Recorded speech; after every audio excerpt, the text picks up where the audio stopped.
जय हिंद दोस्तों, मैं कंचन कुमार आप लोगों का स्वागत करता हूं।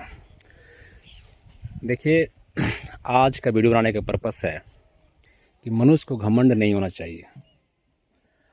प्रकृति से सीखिए, अगर सीखना है तो प्रकृति से सीखिए। और आज जो चर्चा हम करने जा रहे हैं इस सभी विद्यार्थियों के लिए और उन लोगों के लिए भी जो लाइफ से, ज़िंदगी से उब चुके हैं, उनसे सीखिए। प्रकृति से सीखिए, आप नेचर से सीखिए। आप देख रहे होंगे मेरे सामने जो हम जहाँ खड़ा है जिस जगह पे, पूरा पहाड़ी एरिया है। अकेले आए हुए हैं यहाँ पे और यहाँ वीडियो बनाने का मन किया। कहने का ये है कि प्रकृति में आप जानते हैं कि 71% आपका क्या है, जल है, महासागर है, और 30% में पर्वत, माउंटेन, पठार, प्लेटू, मैदान भी है। उस 30% मैदानी क्षेत्र में मात्र सिर्फ हम लोग अपना बसे हुए हैं और खेती बाड़ी करते हैं।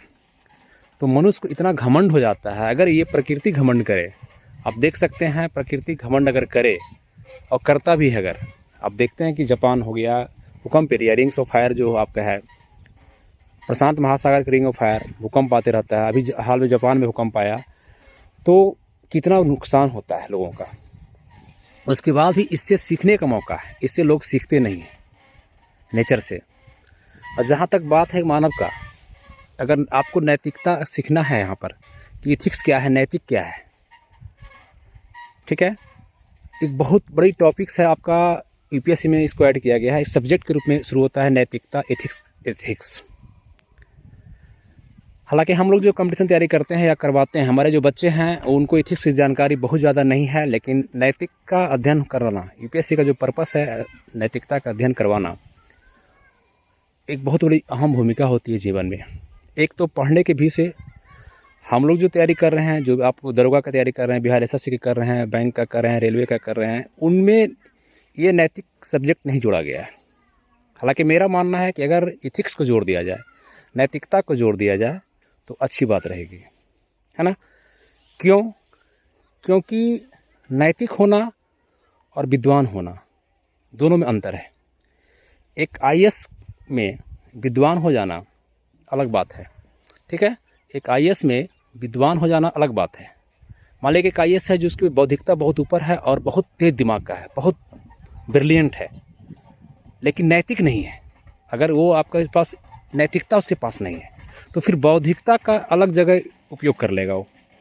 वो आईएएस ऑफिसर अपनी बुद्धि का उपयोग गलत कामों में कर लेगा। हो सकता है घूस कमाने में कर ले, अवैध पैसा कमाने में कर ले।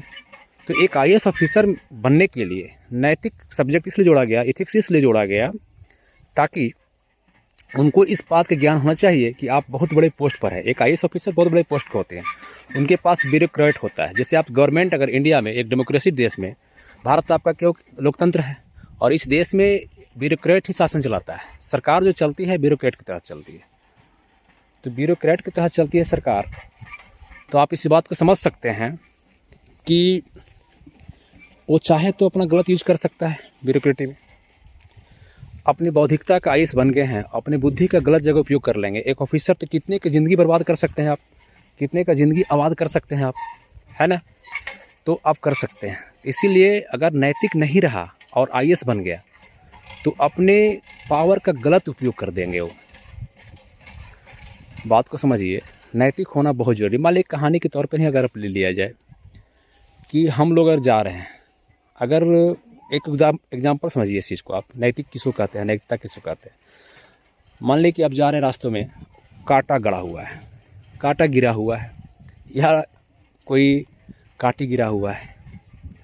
आपके पास ऑप्शन है, लोग जा रहे हैं तो ऑप्शन दिया गया कि कांटी, कोई अगर है कि कांटी को उठा के साइड कर देगा, कोई कांटी को खड़ा कर देगा कि टायर पंचर हो जाए, कोई कांटी को सोचेगा घर ले चल जाए, ठोकने का काम आ जाएगा। तो यही नैतिकता है कि आप कांटी खड़ा कर दिए जगह पे तो लोगों को टायर पंचर गड़ जाएगा पैर में, ये भी नैतिकता है। तो अब है कि राही जो गुजर रहा है उस पर डिपेंड करता है कि उनकी नैतिक ज्ञान कितनी है, कितनी आपका नैतिक ज्ञान। बौद्धिक ज्ञान है, विद्वान है, लेकिन हो सकता है कांटी को देखें विद्वान आदमी निकल जाए वहाँ से, लेकिन एक अनपढ़ आदमी जिसमें नैतिक ज्ञान है, हो सकता है उस कांटी को साइड कर दे। तो मेरे प्यारे दोस्तों एवं मेरे विद्यार्थियों, जो भी हैं, जो इस वीडियो को देख रहे हैं, बस यहाँ पर खड़ा होने के बाद हमें एक ही चीज़ लगा कि अगर जीवन में कुछ है तो नैतिक ज्ञान।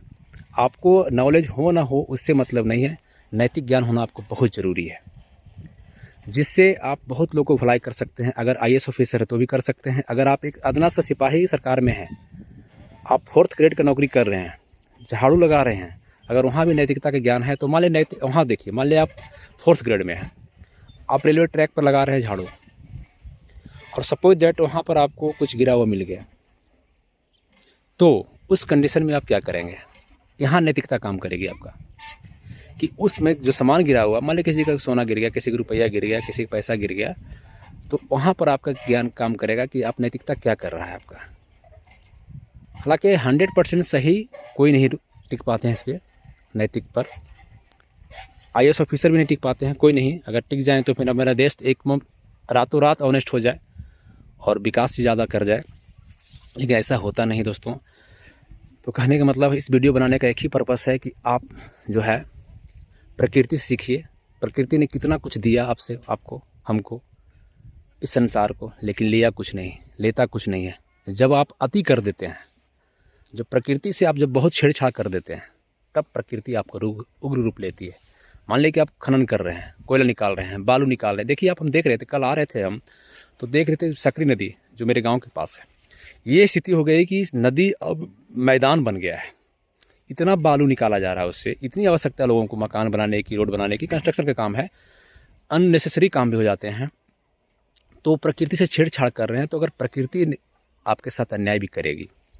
तो दोस्तों मेरा कहना यह है कि अपना नैतिकता को बचाइए, प्रकृति को बचाइए। पढ़ाई तो ज़रूर कीजिए, एग्ज़ाम तो निकालना ही है, लेकिन बौद्धिक ज्ञान तो करना ही, बुद्धिता आपका बौद्धिक बढ़ेगा। लेकिन साथ साथ आप UPSC की तैयारी नहीं कर रहे हैं, हम जानते हैं जिसको हम पढ़ा रहे हैं, जिन बच्चों को हम पढ़ा रहे हैं, वो बच्चे हमारे IAS की तैयारी नहीं कर रहे हैं, तो उनको नैतिक ज्ञान नहीं होगा। और नहीं तो उनके सब्जेक्ट जो UPSC में होता है, इथिक्स जुड़ा हुआ है, आपके जीवन में इथिक्स सब्जेक्ट नहीं पढ़ना पड़ता है। आप देख लीजिए, आप जनरल कंपटीशन में टू द पॉइंट फैक्ट पूछा जाता है, क्वेश्चन है ना, तो फैक्ट पूछा जाता है सिर्फ। तो फैक्ट से आप एक रोबोट बन सकते हैं, आपके पास नैतिक ज्ञान नहीं होगा। तो मैं आज बनाने का मेरा पर्पस यही है बस, कि अपनी बौद्धिकता का विकास के साथ साथ नैतिकता विकास कीजिए। बार बार हम जोड़ देते हैं कि हमारे बच्चे नैतिक ज्ञान बने। ठीक है दोस्तों, और मिलते हैं एक वीडियो के साथ, नेक्स्ट वीडियो के साथ। आपका धन्यवाद दोस्तों, धन्यवाद।